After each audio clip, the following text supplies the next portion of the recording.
My name is Julius Juan, the PS Early Learning and Basic Education in Kenya. I feel proud to be associated with the Kenya Folklore and Cultural Heroes Lecture Series. In my view, this is one of the most critical components of our civic education and history that has been missing predominantly within our curriculum. And therefore, with the introduction of this lecture series and the profiling of heroes from various ethnic communities, I think we feel that there's a lot of value that this is going to add to our education system. One is because that our education system, the CBC as is being rolled out, appreciates the diversity and the cultural orientation of our people. One of the key things that is well enshrined in the Constitution is the promotion of culture. and therefore being able to identify the people, the heroes and the heroines from various ethnic communities in this country will go a long way in enhancing the learner's ability to understand where we came from, where we are going to. The diversity within us, which again makes us united, is extremely critical. Within the curriculum, we have the component of citizenship and identity. This helps the learners identify who they are, how they identify with their various ethnic communities, and how the various ethnic communities form what we call Kenya. And therefore it helps them appreciate that despite our differences in terms of race, religion, color, and ethnic communities, we are still the same, and that we need to appreciate one another to coexist so that the country can move forward to the next level. The other component that this brings to the fore is that component or the fact that culture can be digitized, that our heroes can be captured in modern history to reflect where we came from. And we will check that within our history, there's a lot that has been missing in our history books. And I think this is the very first time that we are able to identify and appreciate, our heroes and our heroines who existed over 100 years ago. Because they bring out what is it that is unique to each community, while at the same time helping us identify what is it that brings us together as Kenya. And therefore I feel very happy that this lecture is taking place, and I want to wish everybody well. I want to encourage everybody to identify and appreciate what is going to be captured therein. Thank you very much.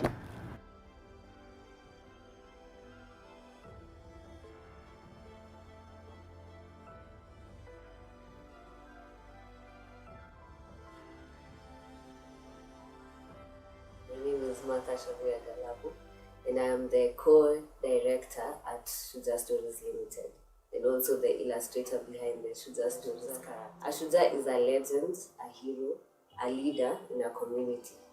And so Mashujaa Stories means the stories of our legends. Mashujaa Stories was formed after the realization that there's a gap in our pre-colonial history, particularly that of the legends. A lot is said about the ones that led us to independence, but there's very little information about the ones that were there during pre-colonial times. And for example, there's Mekatilili Wamenza and Siokimau and Wangwa Makeri. Our target audience are the youth and the children, and also the general public who enjoy reading these stories as well. The styles that we used in the illustrations have a superhero and fantasy feel, and this is because we wanted to attract children because they are fond of such, and also it's the best way to show power in a character. For example, the use of light to show power. An example of the superheroes that we've used this technique on is Luanda Magere, where his power is seen through his shadow. We also have Mekatilili Wamenza, who is a prophetess. Her power is seen through her ability to foresee future events. Then we have Mwana Kupona, whose power is seen through her poetry. The next step for Mashujaa Stories is to have children programs in schools, but currently we are having those children programs in our exhibition. And the book also, there's a book coming soon, a physical book, and there's also an online version on Amazon. I would like to take this opportunity to celebrate Mashujaa because he was a true Shujaa himself. He was a lupus warrior, and it is because of him that Mashujaa Stories is where it is today, and it's because of his spirit that it will grow even further. I would like to thank Professor PLO Lumumba and all the other partner organizations for building public discourse on these superheroes through this lecture series. And also I would like to thank the National Museums of Kenya and Google Arts and Culture for helping us uncover more stories that were not documented before.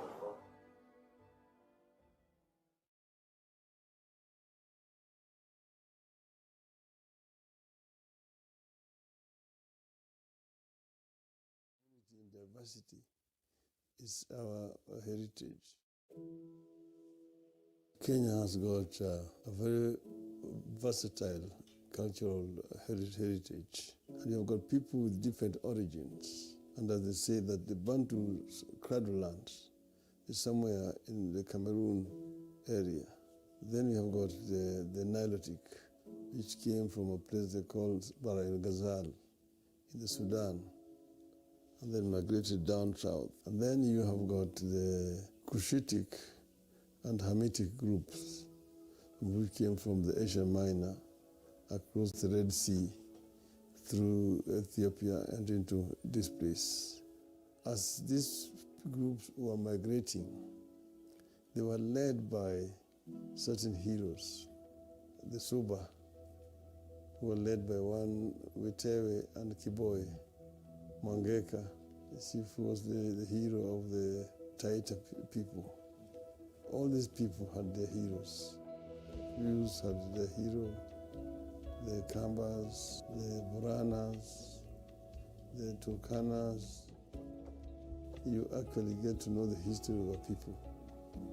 And that is actually very important in terms of preserving the prestige and the pride and honor of a people. That's why we talk of unity in diversity. That, in my view, is what is going to strengthen our unity as a people and respect for each other. If we respect the origins and cultures of different people. Technology is making our work much easier. I don't need to go to the Google. I'll be able to get the information to be able to discover our origins, where we came from and where we are today. I think we should embrace this. We should ensure that our children are given an opportunity to access this kind of information.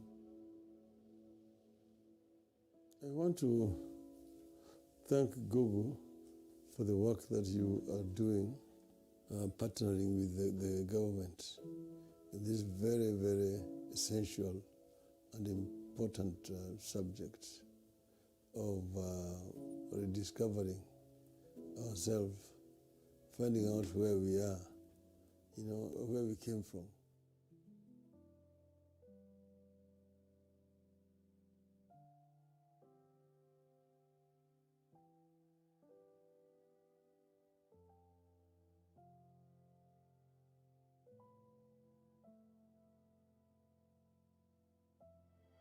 Fellow Kenyans, our rich culture and heritage is a gift not only to the world, but a great asset in fostering our unity in our diversity.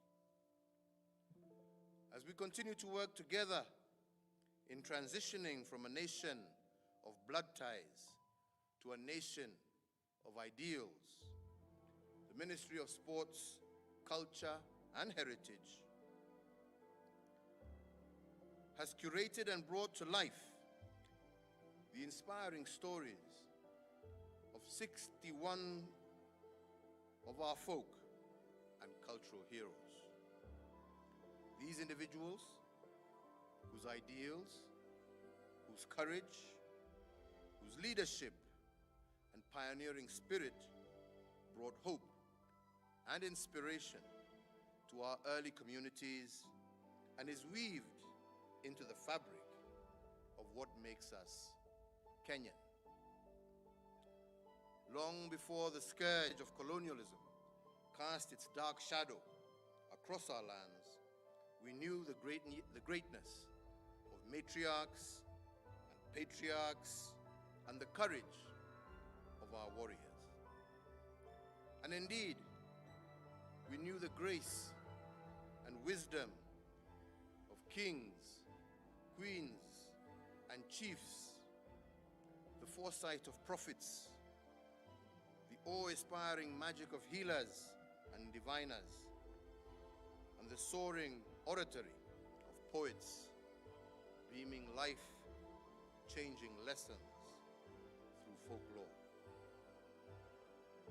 We are in a time of great reckoning as a people, and we We must go way back in time and trace ourselves from all corners of Africa, understand why our ancestors left where they came from and what they were looking for when they began migrating to this frontier. We must look for our common vision in the dreams of our ancestors. We must seek out their wisdom and preserve their memory.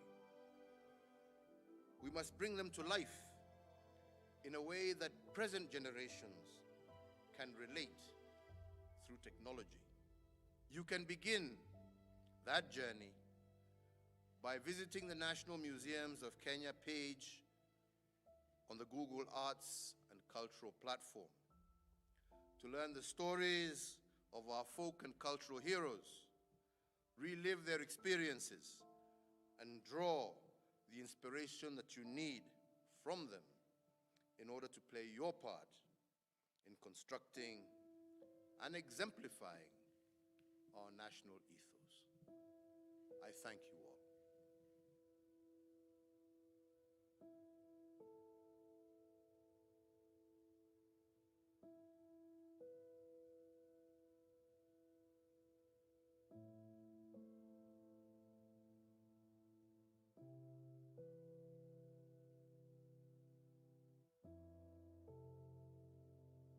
Knowing as we do that the world is a global village, wherever you are tuning in from, good morning, good afternoon, good evening, as we get into the second installment of our conversations around and about African heroes.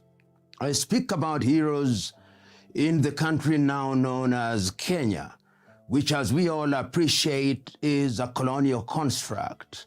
Kenya, like all African countries, is the product of the European powers meeting in 1884 and 1885 in Berlin, Germany. She later became a protectorate and a colony of Great Britain and regained her independence in 1963, becoming a republic in 1964. Within the territory known as Kenya, there are many nations. And these nations, sometimes referred to as tribes in the English language, have many men and women who have made monumental contribution in the lives of their people and in the life of the country we now know as Kenya. In this second installment of conversations, I've chosen to speak about some of the heroes. Luanda Magere of the Luo people of Kenya is one of the heroes that I'll talk about today, as I will Mekatilili Wamenza of the Giriama people and Senteu of the Maasai people, not to forget Mwana wa Kupona, who was from the Bajuni peoples in the coastal part of Kenya. Who are these individuals? Who was Luanda Magere that his feet stand so firmly in the sands of time? Luanda Magere was born in the 19th century in what is known as Nyanza. Nyanza borders Lake Victoria, as the Europeans call it, or Namlolue, as the Luo would. He was a great warrior from a place called Kano. And his greatness was that he was an invincible warrior. His invincibility is, of course, attributable to things that are mythical. Those who knew him said that his body was carved out of stone. And as was typical in those days, there were wars amongst the nations or the tribes, if you may. And immediately in the neighborhood of the Luo people in the Kano area were the Nandi people. Nandi is one of the larger sub-tribes of the people known as the Kalenjin. And the Kalenjin and the Luos have some history as they moved down from Sudan and ultimately found themselves in the territory called Kenya. And it is instructive that of all non-Luo speakers, it is only the Kalenjin grouping of tribes in which we find the Nandi and the Maasai that the Luo called the Lango, the possessed ones, as opposed to Jomwa, those who don't speak the Luo language. And why were the Nandi called Jolango? Because it is believed amongst the Luo that you do not conduct warfare during nighttime. And this is going to be important when I talk about Nandi, about Luanda Magere. So the Lango people, or the Nandi, and the Luos were involved in these fights, particularly for cattle. And you know that cattle is something that is held dear by the Nandi people. They say rather laconically that you drink milk from the cow, you get your wives through the cow, you sacrifice using the cow, you make your houses using cow dung. That is how sacred a cow is. And what the Europeans would call cattle rustling is actually not rustling amongst the Luo or amongst the Nandi in those days. It was simply reclaiming what belongs to yours, and depending on who had greater power, you would reclaim back and forth. So the story of Luanda Magere. During his lifetime, his Luo people could not be defeated. When he walked into the battlefield, nobody could match him. And for many years, it was impossible to defeat the Luos when Luanda Magere was, in a manner of speaking, the field marshal. The Nandis thought and thought, how can we deal with this man who walks into our territory during daylight, sucks everything, drives away our cattle, and there is nothing we can do because of his invincibility? They plotted and they said, the only way is to have a rapprochement with the Luos. So a rapprochement it was, a truce of sorts. And they used the age-old trick. They said, now that we have established peace amongst us, is it not wise that we give you one of our fair ladies to be the wife of the great Luanda Magere? And they did. But the lady had very strict instructions. Go ye and find out what his Achilles heel is. And she did. Subterranean, surreptitious, deliberate, she waited. And it was the case that one day, Luanda Magere fell ill. And what used to be the modus operandi of Luanda was that when he fell ill, it is only his first wife that would tend to him. But on this fateful day, it was not to be. The first wife was engaged elsewhere, and she called the lady from Nandi and told her, I'm unwell, and I want you to administer some herbal medicine. And he told her, look at my shadow, cut it a little, and you administer the medicine. And she did, and lo and behold, blood flowed, and she administered. That very night, she ran away to her people saying, almost like Achimedes in Greece of old, Eureka, Eureka, I now know. The man has a weakness. It is his shadow that bleeds. It is his shadow that is made paradoxically of flesh. The Nandi said, we have now found it. And that very night, at night, contrary to the laws of war, the unwritten laws of war, they attacked the Luo people. A siege war. And it went on and on, on and on. And Luanda Magere was ravaging. And as they were retreating, one man realized it was now daylight, that we had been told that his weakness is in the shadow.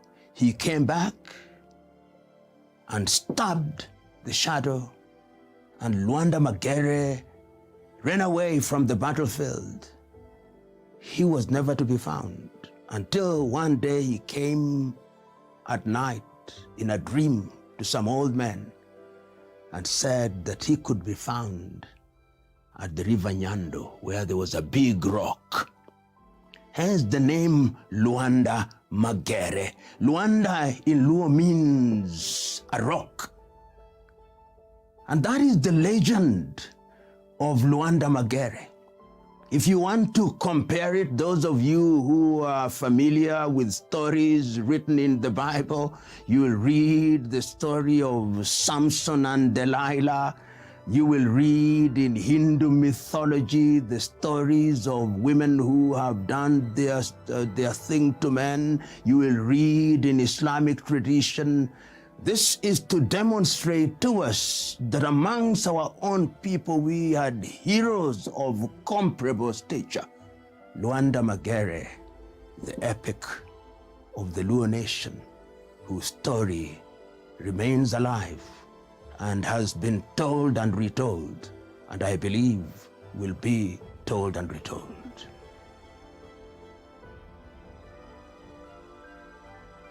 But it is not amongst the Luo only that we had heroes. We also had another hero, perhaps a lot more recent, amongst the Giriama or the Giriama people. And the Giriama belong to the Mijikenda, the 9 houses to be found in the coastal part of Kenya. This was a great lady, Mnyanzi wa Menza, known historically as Me Katilili wa Menza. What many people don't know is that the name Me Katilili came about when she got married and sired a son called Katilili. So she's the mother of Katilili, daughter of Menza, from the Wagiriama people. What is her greatness? This great lady who was born in the 18th century or about the 19th century, during a period when the British were already coming into Kenya, or the territory that we now describe as Kenya. She was born during that period. And during that period, it was tumultuous. Tumultuous in the sense that the British were running roughshod over the Africans. And the coastal part of Kenya was particularly vulnerable because that was the gateway. And the Wagiriama, like those who lived in that part of the world, were, as it were, the bulwark against the activities of the British as they tried to get into the hinterland. And you remember that the mode of operation of the would-be colonialists was to recruit and ravish and destroy. But Me Katilili wa Menza saw it very early on.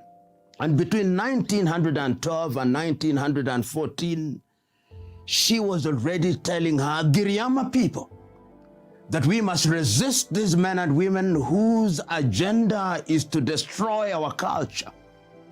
So what did she do? To tell them we must not cooperate with them. We must not collaborate with them. We must remain wedded to our culture. She agitated, moving within the land of the Wagiriama, in Kaloleni and other areas, and telling them, cooperate, we must not. And they did not. And that is why they arrested her, Me Katilili wa Menza, with a relative who was a traditional medicine person, and exiled them 700 kilometers away from the land of the Giriama into Kisii land, the land of the Abagusi in western Kenya, where mysteriously she escaped and walked back 700 kilometers. Some hyperbolically say she walked 1,000 kilometers, but that is neither here nor there. What is there is that she was arrested and that she escaped, and she came back to the land of the Wagiriama to continue with her crusade against the British. But the British would have none of it. Once again, they arrested her. This time took her out of the territory of Kenya to the land of Kismayu in latter-day Somalia. Once again, she escaped, came back to her land, continued with her crusade, but as nature would have it, she ran her race, made her contribution. And historians are not exact, but in the 1920s, she passed on to the other part of the world. So that it can't be said of her that she is dead physically, but alive she is. And that is why her story is yet another story that we must tell for the sake of posterity, so that those who think that there were no women who are involved in the struggle against the colonialist activities may know otherwise. Me Katilili Wamenza of the Giriama was a great warrior, a great freedom fighter, and alive she remains in our minds and in our hearts. But it was not only warriors that Africa and Kenya had. There was another great man amongst the Maasai of Kenya, Senteu. Not many people actually talk about Senteu as they should. This great man of the Maasai, born of a great father, Batian. And you know, those who want to romanticize history, and permit me to romanticize history, say that a lion does not beget a cow. And I believe vice versa, it would offend nature. So out of the lion Batian was born a cub, Sentau, who grew to the warrior that I am talking about today. His younger brother, now much more famously known as Lenana, was actually Olonana, to give it the correct Maasai pronunciation. He was a great man, typical of many African societies. The great Batian had 2 wives, and as his sunset days grew nearer and he was losing his sight, he had sized up 2 of his sons, Senteu and Olonana. And one day, sitting in his old man's hut, he summoned his first wife, who was beloved to him. Believing that nobody was hearing what he was saying, he says, "I'm about to be gathered to my father, or to my fathers. Tomorrow, I want you to go to your son, Senteu. Ask her to come very early in the morning, that he may receive my final blessings, that he may get the rod and staff of leadership, so that the baton is passed from my generation to his generation." Little did he know that the younger wife was out in the cowshed, eavesdropping. And what she did is not confined to the Maasai. It has been done elsewhere. Readers of the Bible will know about it in the story of Isaac and Jacob and Esau. So the young wife, narrated the story to the son Ole Nana. And very early in the morning, they went to the old Batian. And in that conspiracy persuaded him that it was Sentau who was receiving the blessings. And the blessings he did receive. And they went away. So when Sentau came to the father's chagrin, the blessings and the rod and staff of leadership had been given to Olonana. But in his quiver of arrows, there were still other arrows. And he said, I'll make you to be the leader of the clan called the Loita. But what has happened is not good. Pain shall be visited upon the Maasai people because I have been the victim of deception. So Sentau, in order to ensure that there was peace, moved away with his Loita people. And the historians record correctly that pain was visited upon the Maasai people. They lost their cattle in their thousands. But one day, after great contemplation, Senteu came back to his younger brother Olonana and told him, there is no wisdom in our squabbling and quarreling. Let us make peace. And behold, peace broke out, and the Maasai were reunited again. So it is the story of betrayal, the story of deception, the story of conspiracy, which has a good ending of peace. That is the greatness of Senteu, of the Maasai people, or the Ma peoples. But you see, today we said we would talk about 4 of them, and wisdom demanded that I choose 2 men and 2 women. Of Luanda Magere of the Luo people we have spoken.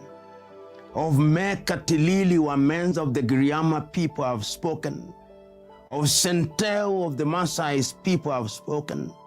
Now let me speak about Mwana wa Kupona binti Msham. Born of the Bajuni people in the small island of Pate, Mwana wa Kupona is known for a great poem, Utendi wa Mwana Kupona. And if you want to listen to that poem, it has been repeated by others, it's been written about, and Mwana wa Kupona has been written about because her poetry is comparable to the poetry that we read about in great works. I've had myself the advantage of reading Mwana wa Kupona. I've had the advantage of reading poetry as is to be found in the Bible, poetry as to be found in the Hindu Gita, poetry as to be found in the Quran, as to be found in the Upanishads of the Hindus, and the poetry of Mwana wa Kupona stands tall as they too do. Her great poem is guidance to her daughter. If you read the Bible, permit me, we talk about the Proverbs in the Bible. Her guidance to her daughter in the form of a poem is as great as the poems in that much more famous book, the Proverbs. And what is the value and the beauty of Mwana wa Kupona binti Msham is a recognition that as early as the 1860s, 1800s, to avoid specificity of dates because it is not all recorded specifically, there were poets whose contribution was to provide moral anchors to young ones. Mwana wa Kupona of the Bajuni people will rank amongst great poetesses in the world. And we must remember her even as we write poetry. We must remember her as the inspiration of some of the great poets and poetesses who have emerged out of the land of the Kiswahili. And it gladdens my heart today that when we talk about Mwana wa Kupona, and we do so in the context of Kenya, we are also beginning to recognize, and Africa is beginning to recognize, that when we are talking about a possible lingua franca for the African people, Kiswahili will be that lingua franca. And that is why thinking about heroes is not about animating fossils. We are trying to demonstrate that their work and their contribution to our lives can be given practical meaning in the world that we live today, we live in today. Mwana wa Kupona bint Msham will go down amongst the pantheon of great poets and great poetesses that this world has ever produced. Ladies and gentlemen, wherever you are listening to these conversations, our mission is to remind us that a people without a history cannot have a future, and that our history is built on the bedrock of the trials, the tribulations, the struggles, and the efforts of our great men and women. Today, we have had a conversation on the person of Luanda Magere of the Luo people, Mekatilili Wamenza of the Giriama, Senteu of the Maasai people, and Mwana wa Kupona bint Msham of the Bajuni people in Kenya. We meet again as we look at other heroes. Stay safe, stay focused, and stay switched on, knowing as you do that history is the mother's milk of civilization.